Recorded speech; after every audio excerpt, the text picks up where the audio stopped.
வணக்கம். மாநில செய்திகள் வாசிப்பவர் சுதா குமரன்.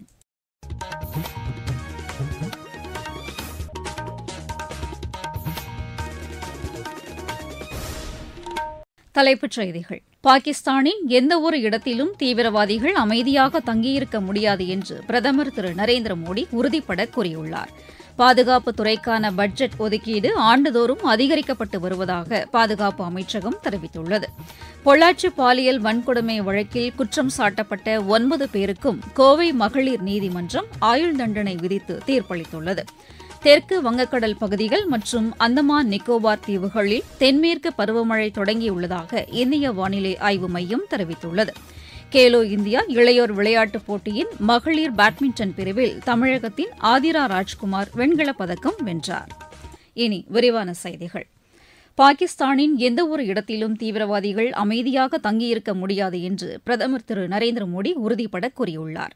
பஞ்சாப் மாநிலம் ஆதம்பூர் விமானப்படை மையத்தில் ஆபரேஷன் சிந்தூர் ராணுவ நடவடிக்கையில் சிறப்பாக பணியாற்றிய விமானப்படை வீரர்களை பாராட்டி பேசிய பிரதமர், தீவிரவாதிகள் தங்கியுள்ள இடங்களை முற்றிலுமாக அழிக்கும் திறனை இந்தியா பெற்றுள்ளதாக தெரிவித்தார். தீவிரவாதிகள் பதுங்கியுள்ள இடங்களை துல்லியமாக தாக்கும் திறனை இந்தியா பெற்றுள்ளது என்று அவர் கூறினார். இந்த நடவடிக்கையின்போது தீவிரவாதிகளின் முகாம்கள் மட்டுமன்றி அவர்களின் பயங்கரவாத தாக்குதல் திட்டங்களையும் அராஜகத்தையும் ஒழித்துள்ளதாக அவர் குறிப்பிட்டார். இந்த சீரிய பணியை வீர தீரத்துடனும் மன வலிமையுடனும் தொழில் திறனுடனும் சிறப்பாக முடித்து நாட்டை பாதுகாத்த முப்படையினருக்கும் தமது நன்றியை தெரிவிப்பதாக பிரதமர் கூறினார். பாகிஸ்தானில் உள்ள தீவிரவாதிகள் அந்நாட்டு ராணுவத்தை சார்ந்திருந்த போதிலும் அவர்களை ஆபரேஷன் சிந்தூர் நடவடிக்கையின்போது இந்திய வீரர்கள் முறியடித்ததாக தெரிவித்தார். நமது ராணுவத்தின் தாக்குதலை எதிர்கொள்ள முடியாத பாகிஸ்தான் ராணுவமும் தீவிரவாதிகளும் நாட்டின் அப்பாவி பொதுமக்கள் மீது தாக்குதல் நடத்துவதாகவும் இதனை சகித்துக் கொள்ள முடியாது என்றும் பிரதமர் கூறினார். ஆபரேஷன் சிந்தூர் நடவடிக்கையின்போது 20 நிமிடங்களில் தீவிரவாதிகள் தங்கியிருந்த இலக்குகளை ராணுவம் முற்றிலுமாக அழித்ததாகவும் அவர் சுட்டிக்காட்டினார். பாரத் மாதா கி ஜெய் என்ற முழக்கம் ஒவ்வொரு ராணுவ வீரரையும் நாட்டுக்காக தன்னை அர்ப்பணிக்க வேண்டும் என்ற உணர்வை ஏற்படுத்துவதாக திரு நரேந்திர மோடி தெரிவித்தார்.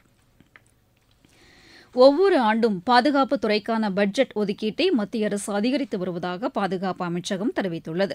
கடந்த 2013-14 ஆண்டில் 2,53,000 கோடி ரூபாயாக இருந்த பாதுகாப்புத்துறை பட்ஜெட் ஒதுக்கீடு நடப்பாண்டில் 6,81 கோடி ரூபாயாக அதிகரிக்கப்பட்டுள்ளதாகவும் தெரிவித்துள்ளது. பாதுகாப்புத்துறை அமைச்சகம் இன்று வெளியிட்டுள்ள சமூக வலைதள பதிவில், பாதுகாப்பு உற்பத்தியில் தனியார் துறையின் பங்களிப்பு, புதிய கண்டுபிடிப்புகள், உற்பத்திக்கான இந்தியா திட்டத்தில் தன்னிறைவை எட்டுவது, பாதுகாப்பு தளவாட ஏற்றுமதி, நாட்டின் பாதுகாப்பு மற்றும் பொருளாதார வளர்ச்சி ஆகியவற்றில் பாதுகாப்பு அமைச்சகம் முனைப்போடு செயலாற்றி வருவதாகவும் தெரிவிக்கப்பட்டுள்ளது. பொள்ளாச்சி பாலியல் வன்கொடுமை வழக்கில் குற்றம் சாட்டப்பட்ட 9 பேருக்கும் சாகும் வரை ஆயுள் தண்டனை விதித்து கோவை மகளிர் நீதிமன்றம் தீர்ப்பளித்துள்ளது. இந்த வழக்கை விசாரித்த நீதிபதி நந்தினி தேவி, பாதிக்கப்பட்ட பெண்களுக்கு தலா 10 லட்சம் ரூபாய் முதல் 15 லட்சம் ரூபாய் வரை இழப்பீடு வழங்கவும் உத்தரவிட்டார். இந்த தீர்ப்பு குறித்து கருத்து தெரிவித்த மத்திய இணையமைச்சர் டாக்டர் எல் முருகன், சட்டம் தன் கடமையை செய்துள்ளதாக கூறினார். சட்டம் தன்னுடைய கடமையை செய்திருக்கிறது. குற்றவாளிகள் யாராக இருந்தாலும் அவர்கள் மேல கடுமையான நடவடிக்கை எடுக்கப்படும் என்பது இதை காட்டுகிறது. குறிப்பாக சகோதரிகளுக்கு எதிரான குற்றங்கள், அதை 0 டாலரன்ஸ் ஆகத்தான் நாம் பார்க்க முடியும். அந்த குற்றவாளிகளுக்கு தண்டனை கொடுப்பதை நாம் வடசென்னையில் 14,000 பேருக்கு பட்டா வழங்குவதற்கான நடவடிக்கைகள் எடுக்கப்பட்டுள்ளதாக துணை முதலமைச்சர் திரு உதயநிதி ஸ்டாலின் தெரிவித்துள்ளார். திருவொற்றியூரில் நிகழ்ச்சி ஒன்றில் பேசிய அவர், சென்னை மற்றும் புறநகர் பகுதிகளில் இதுவரை 1,38,000 பட்டாக்கள் வழங்கப்பட்டுள்ளதாக கூறினார். சேலம் ஏற்காடு கோடை விழா இம்மாதம் 23ஆம் தேதி தொடங்கி 7 நாட்கள் நடைபெறும் என்று மாநில சுற்றுலாத்துறை அமைச்சர் திரு ராஜேந்திரன் தெரிவித்துள்ளார். சேலத்தில் இன்று செய்தியாளர்களிடம் பேசிய அவர், கோடை விழாவையொட்டி நடைபெறும் மலர் கண்காட்சியில் வனவிலங்குகள், பறவைகள் குறித்த விழிப்புணர்வை ஏற்படுத்தும் வகையில் காட்சி வடிவமைப்புகள் உருவாக்கப்பட உள்ளதாக தெரிவித்தார். கோடை விழா சீசனையொட்டி தங்கும் விடுதிகளில் அதிக கட்டணம் வசூலிக்கக்கூடாது என்று தெரிவித்த அவர், இதுகுறித்து சுற்றுலாப் பயணிகளிடமிருந்து புகார் வந்தால் உடனடியாக நடவடிக்கை எடுக்கப்படும் என்று கூறினார். சுற்றுலாப் பயணிகள் பிளாஸ்டிக் தண்ணீர் பாட்டில்களை எடுத்துச் செல்ல தடை விதிக்கப்பட்டுள்ளதாகவும், அதனால் அனைத்து பகுதிகளிலும் குடிநீர் வழங்க மாவட்ட நிர்வாகம் ஏற்பாடு செய்துள்ளதாகவும் திரு ராஜேந்திரன் தெரிவித்தார். நீங்கள் கேட்டுக் கொண்டிருப்பது மாநில செய்தி அறிக்கை.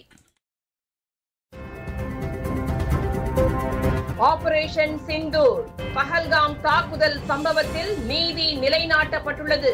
9 தீவிரவாத முகாம்கள் அழிப்பு, 100க்கும் மேற்பட்ட தீவிரவாதிகள் ஒழிப்பு, எதிரி படைகளின் கட்டமைப்பு சிதைப்பு. மத்திய அரசின் உறுதிப்பாடு, பாதுகாப்பு படைகளின் செயல்திறன். ஆபரேஷன் சிந்தூர் இது வெற்றி திலகம். முப்படைகளின் வலிமையை போற்றுவோம், வணங்குவோம்.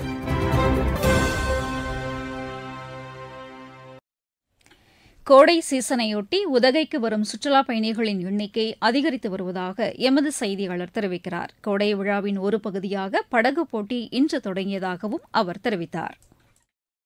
நீலகிரி மாவட்டத்தில் கோடை சீசன் களை கட்டி வருகிறது. இங்கு நிலவும் மிதமான காலநிலையை அனுபவிக்க தமிழ்நாடு, கேரளா, கர்நாடகா மற்றும் பல்வேறு மாநிலங்களிலிருந்து நாள்தோறும் ஆயிரக்கணக்கான சுற்றுலாப் பயணிகள் வருகை தருகின்றனர். இங்கு வரும் சுற்றுலாப் பயணிகளுக்காக ரோஜா கண்காட்சி, மலர் கண்காட்சி, பழக்கண்காட்சி, நாய் கண்காட்சி என பல்வேறு நிகழ்ச்சிகள் நடத்தப்படுகிறது. இந்நிலையில் உதகையில் பிரசித்தி பெற்ற படகு இல்லத்தில் கோடை விழாவின் ஒரு பகுதியாக சுற்றுலாப் பயணிகளுக்காக படகு போட்டிகள் நடைபெற்றது. இந்த படகு போட்டியினை மாவட்ட ஆட்சியர் லட்சுமி பவ்யா தண்ணீரு கொடியசைத்து துவக்கி வைத்தார். இதில் மிதிப்படகுகளில் தம்பதியர்களுக்கான போட்டி, பெண்கள் இரட்டையர், ஆண்கள் இரட்டையர், பத்திரிகையாளர்கள் மற்றும் படகு ஓட்டிகளுக்கான துடுப்பு படகு போட்டிகள் என 5 பிரிவுகளில் போட்டிகள் நடைபெற்றது. இந்த போட்டிகளில் முதல் 3 இடங்களை பிடித்து வெற்றி பெற்றவர்களுக்கு மாவட்ட ஆட்சியர் லட்சுமி பவ்யா தண்ணீரு மற்றும் காவல்துறை கண்காணிப்பாளர் NS நிஷா ஆகியோர் பரிசுகளை வழங்கினர். உதகையிலிருந்து சரவணன். தெற்கு வங்கக்கடல் பகுதிகள் மற்றும் அந்தமான் நிக்கோபார் தீவுகளில் தென்மேற்கு பருவமழை தொடங்கியுள்ளதாக இந்திய வானிலை ஆய்வு மையம் தெரிவித்துள்ளது. தமிழகத்தில் நாளை முதல் 4 நாட்களுக்கு மழைக்கு வாய்ப்புள்ளதாக சென்னை வானிலை ஆய்வு மைய இயக்குநர் திரு செந்தாமரை கண்ணன் தெரிவித்துள்ளார்.